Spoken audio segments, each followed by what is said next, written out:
Hi, എല്ലാവരും സുഖമായിരിക്കുന്നല്ലോ അല്ലേ? കുറേ ദിവസമായി വിചാരിക്കുന്ന ഒരു ബീഫ് മന്തി ഉണ്ടാക്കിയാലോ എന്ന്. അപ്പം ക്യാമറയും എടുത്ത് നിങ്ങളെയും കൂട്ടി എന്നാൽ നമുക്ക് തുടങ്ങിയാലോ. പാചകം ചെയ്യാൻ വളരെ ഇഷ്ടമാണ്. അപ്പം ഇപ്പോൾ പ്രധാനമായിട്ടും എന്തെങ്കിലുമൊക്കെ കുക്ക് ചെയ്താൽ അത് നിങ്ങളായിട്ട് ഷെയർ ചെയ്യുന്നതാണിപ്പം ഏറ്റവും ഇഷ്ടമുള്ളൊരു കാര്യം. ആദ്യം നമുക്ക് എന്തായാലും ബീഫ് ഒന്ന് മാരിനേറ്റ് ചെയ്ത് വെക്കാം. അപ്പോൾ അതിന് വേണ്ടുന്ന സാധനങ്ങൾ: ബീഫിലോട്ട് ക്യാപ്സിക്കം, തക്കാളി, പച്ചമുളക്, ഇഞ്ചി ചതച്ചത്, വെളുത്തുള്ളി ചതച്ചത്. ബീഫ് ക്യൂബ് കിട്ടിയില്ല, അതുകൊണ്ട് ചിക്കൻ്റെ ക്യൂബ് ഇട്ട്. പിന്നെ കുറച്ചധികം മല്ലിയിലയും പുതിനയിലയും, അത് കുറച്ച് തോന വേണം കേട്ടോ.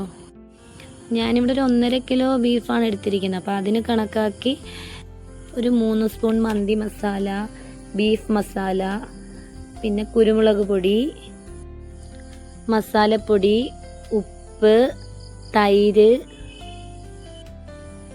പിന്നെ നാരങ്ങ പകുതി പിഴിഞ്ഞൊഴിക്കും, നാരങ്ങ.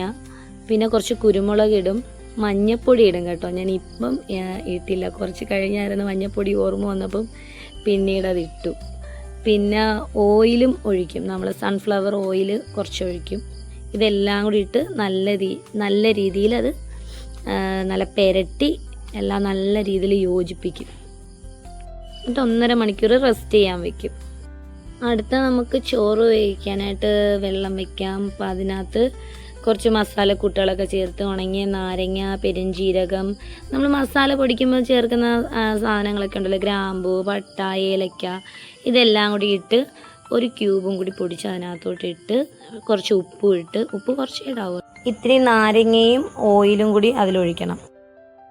പിന്നെ 1 മണിക്കൂർ നല്ലോണം കുതിർത്ത അരി ഒരു 3/4 വേവ് വേവിക്കുക. പിന്നെ ഒരു കുക്കർ എടുത്ത് വെച്ചിട്ട് നമ്മളിൽ മാരിനേറ്റ് ചെയ്ത് വെച്ചിരുന്ന ആ ബീഫിൻ്റെ മസാലയും അതെല്ലാം പുരട്ടി വെച്ചിരുന്നില്ലേ, അതെല്ലാം കൂടി കുക്കറിലോട്ടിട്ട് കുറച്ച് ഓയിലും കൂടി ഒഴിച്ച് അത് വേവിക്കാൻ വെക്കുക. ഇതെൻ്റെ സ്വന്തം റെസിപ്പിയാണ് കേട്ടോ. എല്ലാവരും ഒന്ന് ട്രൈ ചെയ്ത് നോക്കണേ. വേവിച്ച അരി ഊറ്റി മാറ്റി വെച്ചേക്കണേ. എന്നിട്ട് നമ്മൾ കുക്കറിൽ വേവിക്കാൻ വെച്ച ആ ബീഫ് നമ്മൾ മന്തി സെറ്റ് ചെയ്യുന്ന പാത്രത്തിലോട്ടെടുത്ത് ഇട്ടിട്ട് അതിൽ ആ കുക്കറിൽ വെന്ത കുറച്ച് അതിൻ്റെ ഗ്രേവിയും കാണുമല്ലോ, അതും കൂടിയൊക്കെ ഒന്ന് ഒഴിച്ചൊന്ന് വറ്റിച്ചെടുക്കണം. പാചകം ചെയ്യുമ്പോൾ ഏറ്റവും ഇഷ്ടമുള്ള കാര്യം എന്താണെന്ന് പറഞ്ഞാൽ അതിങ്ങനെ നല്ല കളർഫുള്ളായിട്ട് ഇങ്ങനെ കിടക്കുന്നതും നല്ല വെന്തിങ്ങനെ വരുന്ന ആ ഒരു സീനും നല്ല മണം, ആ മണം വരുമ്പോഴും അതിലുപരി നമ്മളതൊരാൾക്ക് കൊടുക്കുമ്പം അവർ കൊള്ളാമെന്ന് പറയുമ്പോൾ കിട്ടുന്ന ഒരു സുഖമുണ്ടല്ലോ, അത് അടിപൊളിയാണ് കേട്ടോ. ഇതിഷ്ടപ്പെട്ടെങ്കിൽ കമൻറ്റ് ചെയ്യാനും ഇതൊന്ന് ട്രൈ ചെയ്ത് നോക്കാനും മറക്കല്ലേ. ഇനി നമുക്കത് സെറ്റ് ചെയ്യാം. ഊറ്റി വെച്ച ചോറ് അതിൻ്റെ മുകളിലോട്ടിട്ട് കുറച്ച് പച്ചമുളകൊക്കെ ഒന്ന് കുത്തി, ചാർക്കോൾ നമ്മൾ ഒന്ന് കത്തിച്ച് വെച്ചിരുന്നു, അതും വെച്ച് കുറച്ച് അതിനകത്ത് സൺഫ്ലവർ ഓയിൽ ഒഴിച്ച് കുറച്ച് നേരം ഒന്ന് അടച്ചു വെച്ച് ആ ഒരു പുകയൊക്കെ അതിൽ കയറി അതാ തുറക്കുമ്പോൾ ഉള്ള ആ ഒരു മണമുണ്ടല്ലോ, അടിപൊളിയാണ്. അപ്പോൾ നമ്മുടെ ബീഫ് മന്തി റെഡിയായിട്ടുണ്ട്. കണ്ടതിൽ സന്തോഷം. വീഡിയോ ഇഷ്ടപ്പെട്ടാൽ ലൈക്ക് ചെയ്യാനും സബ്സ്ക്രൈബ് ചെയ്യാനും സപ്പോർട്ട് ചെയ്യാനും മറക്കല്ലേ.